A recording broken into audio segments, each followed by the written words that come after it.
കെറ്റമെലോൺ dark web ലഹരി ശൃംഖലയുടെ മുഖ്യ കണ്ണി മൂവാറ്റുപുഴ സ്വദേശി എഡിസൺ ബാബുവുമായി ചേർന്ന് ലഹരി ഇടപാടുകൾ നടത്തിയ ദമ്പതികൾ പിടിയിൽ. ഓസ്ട്രേലിയയിലേക്ക് ലഹരി കടത്തിയ കേസിലാണ് ഇടുക്കി പാഞ്ചാലിമേട് സർണസെറ്റ് വാലി റിസോർട്ട് ഉടമ ഡിയോൾ, ഭാര്യ അഞ്ജു എന്നിവർ അറസ്റ്റിലായത്. നാർക്കോട്ടിക് കൺട്രോൾ ബ്യൂറോയുടെ അന്വേഷണത്തിലാണ് മലയാളി ബന്ധം തെളിഞ്ഞത്. എഡിസൺ ബാബുവിന്റെ സഹപാഠിയായിരുന്നു ഡിയോൾ. 2023 കൊച്ചിയിൽ പിടികൂടിയ ലഹരി പാഴ്സലുമായി ബന്ധപ്പെട്ട അന്വേഷണമാണ് റിസോർട്ട് ഉടമകളായ ദമ്പതികളുടെ അറസ്റ്റിലേക്ക് നയിച്ചത്. 2019 മുതൽ ഡിയോൾ വിദേശത്തേക്ക് കെറ്റമീൻ അയച്ചിരുന്നുവെന്നാണ് NCB കണ്ടെത്തിയത്. റേപ്പ് ഡ്രഗ് എന്നാണിത് അറിയപ്പെടുന്നത്. UK-യിൽ നിന്ന് കെറ്റമീൻ എത്തിച്ച ശേഷമായിരുന്നു ഓസ്ട്രേലിയയ്ക്കുള്ള കടത്തെന്നാണ് NCB നൽകുന്ന വിവരം. 2023 ഇടുക്കി പാഞ്ചാലിമേട്ടിൽ ഡിയോളും അഞ്ജുവും ചേർന്ന് റിസോർട്ട് തുടങ്ങിയത്. എഡിസണും ഡിയോളും ഡാർക്ക് നെറ്റ് ലഹരി ശൃംഖല കേസിൽ പിടിയിലായ അരുൺ തോമസും സഹപാഠികളാണ്. ഈ കൂട്ടുകെട്ട് വളർന്നാണ് ലഹരി ഇടപാടുകളിലേക്ക് വ്യാപിച്ചത്.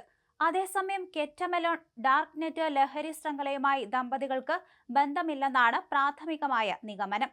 എഡിസൺ ബാബുവിന്റെ കൂടുതൽ ലഹരി ഇടപാടുകളിലേക്കും NCB അന്വേഷണം വ്യാപിപ്പിക്കുകയാണ്.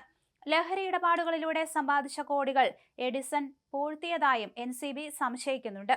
എഡിസണെയും കൂട്ടരെയും കസ്റ്റഡിയിൽ വാങ്ങി വിശദമായി ചോദ്യം ചെയ്യും.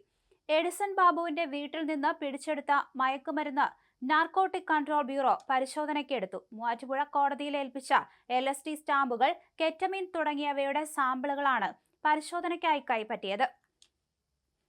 ഇത് ഡൽഹിക്ക് അയക്കും. ക്രിപ്റ്റോ കറൻസിയുടെ വിവരങ്ങളടങ്ങിയ ലാപ്ടോപ്പും എഡിസന്റെ വീട്ടിൽ നിന്ന് പിടിച്ചെടുത്തിരുന്നു. ഞായറാഴ്ച തുടങ്ങിയ റെയ്ഡ് തിങ്കളാഴ്ച പുലർച്ചെയാണ് അവസാനിച്ചത്. മൂവാറ്റുപുഴ വള്ളക്കാലിപ്പടിയിലെ വീട്ടിൽ കുടുംബത്തോടൊപ്പം താമസിക്കുന്ന എഡിസൺ മാത്യു 1.5 വർഷം മുമ്പ് വരെ ബംഗളൂരുവിൽ IT കമ്പനിയിൽ ജീവനക്കാരനായിരുന്നു എന്നാണ് സമീപവാസികൾക്ക് അറിയാവുന്നത്. മെക്കാനിക്കൽ എഞ്ചിനീയറിംഗ് ബിരുദധാരിയായ എഡിസൺ കുറച്ചുനാളായി നാട്ടിലുണ്ട്.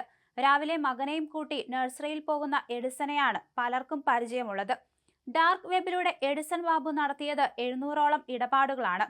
കെറ്റമെലോൺ എന്ന പേരിൽ പ്രവർത്തിച്ച രാജ്യത്തെ തന്നെ ഏറ്റവും വലിയ ഡാർക്ക് നെറ്റ് മയക്കുമരുന്ന് വിൽപ്പന ശൃംഖല വഴിയായിരുന്നു ഇടപാടെന്ന് നാർക്കോട്ടിക് കൺട്രോൾ ബ്യൂറോ കണ്ടെത്തുകയും ചെയ്തു. ഇയാൾ 2 വർഷത്തിനിടെ 5 മുതൽ 10 കോടി രൂപയുടെ വരെ ഇടപാട് നടത്തിയിരിക്കാമെന്ന് NCB സംശയിക്കുന്നുണ്ട്. കഴിഞ്ഞ ദിവസമാണ് എഡിസണെ പിടികൂടിയത്. 1127 LSD ബ്ലോട്ടുകളും അതുപോലെ 131.66 ഗ്രാം കെറ്റാമീനും 70 ലക്ഷം രൂപ മൂല്യമുള്ള ക്രിപ്റ്റോ കറൻസി, ഒരു ഹാർഡ്വെയർ വാലറ്റ് അടങ്ങിയ ലാപ്ടോപ്പ് എന്നിവ ഇയാളിൽ നിന്ന് പിടിച്ചെടുത്തിട്ടുണ്ട്. ഇയാളെ കൂടുതൽ ചോദ്യം ചെയ്തു വരികയാണ്. ഇതിന് പിന്നിൽ മറ്റാരെങ്കിലും പ്രവർത്തിച്ചിട്ടുണ്ടോ എന്ന കാര്യങ്ങളൊക്കെ ഇനി പോലീസിന് അന്വേഷിക്കാനുണ്ട്. അതുകൊണ്ട് തന്നെ പിടിച്ചെടുത്ത കാര്യങ്ങളിൽ നിന്നെല്ലാം വ്യക്തത വരുത്തേണ്ടതുണ്ട്.